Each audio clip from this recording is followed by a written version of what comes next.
What's going on, guys? Welcome back to Mile High Misfits. So as the C5 Corvette gets older, these cars are more likely to have a few previous owners, and some of those owners may have not treated their car very nicely. So in today's episode, I'm going to show you guys 8 signs that your car was abused before you got it, so stay tuned.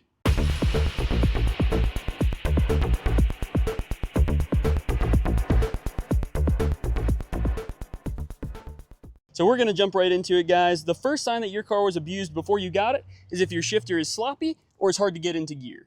If the previous owner was banging gears and dumping the clutch everywhere he went, this can be one of the first signs that your car was driven extremely hard.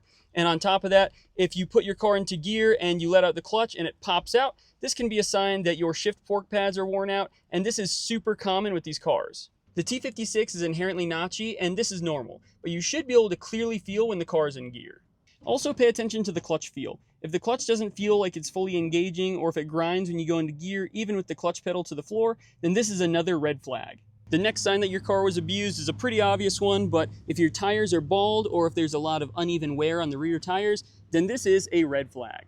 Bald tires usually means burnouts and donuts, but with this car, I don't even blame them. I too like to break the tires loose whenever I get the chance, so don't let this be a deal breaker for you. Uneven tire wear, especially on the inside edge of the tire, means that the car was lowered improperly, so there's excess camber that wasn't accounted for. The next one on the list is cracks and chips in the windshield and chips in the paint.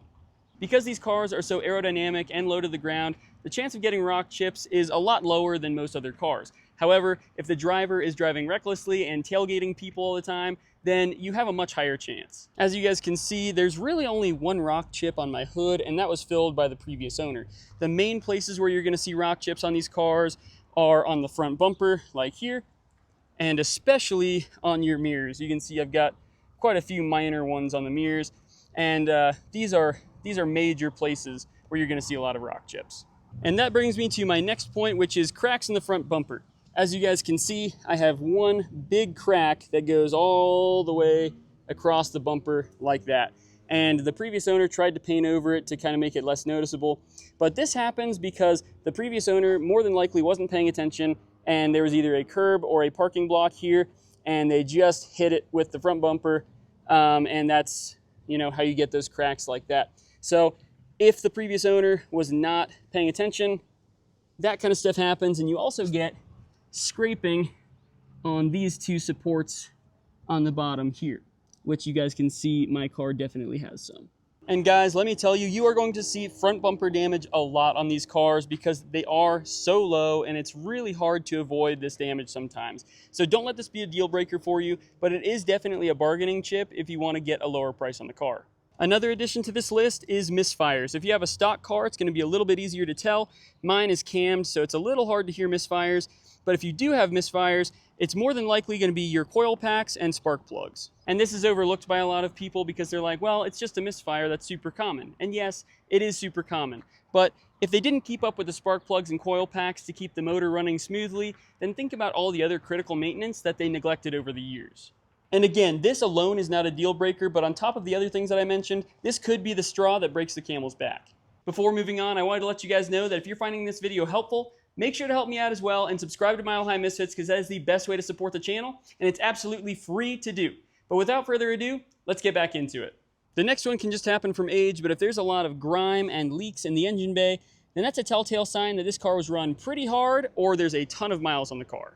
If your engine sees higher RPMs constantly, then your main seals will wear out much faster. Plus, if the previous owner didn't take the time to replace the seals, then they might have not cared about the car a whole lot. Of course, again, this can happen from age or if the car sat undriven for too long, but this is a good one to pay attention to. Suspension clunks and a bouncy ride are another sign of abuse. If the suspension feels off, then this is a sign that the car has been driven over too many potholes, it was poorly maintained for its age, or the previous owner was absolutely sending it over some jumps. The suspension on the C5 is robust and can definitely take a beating, but especially with a car this low, taking it on rough roads is really hard on the suspension. So if the suspension on your C5 is clapped out, then the previous owner probably didn't show it the love that it deserves. Finally is the rear diff mount. If you look under the rear of your car, you're going to see this mount attached to your cradle. Or it might look more like this. This is what the OEM mount looks like. I replaced mine with the HPI diff mount because it's a little bit better for burnouts and launches, and that's good for the track. But if the rubber on this guy looks like it's disintegrating and falling apart, this is a bad sign, and this might not just be from age. The main goal of this mount is to add rigidity to your drivetrain, and if you're doing a ton of burnouts and launches, this is extremely hard on your car. And if this guy is super worn out, your car is going to have a ton of drivetrain vibration when you do hard launches. But there you have it, guys. Those are 8 of the biggest red flags that your car was abused before you took ownership of it. But let me know in the comments below if I missed any.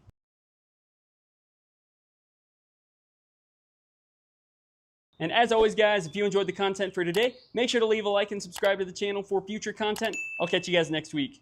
Later.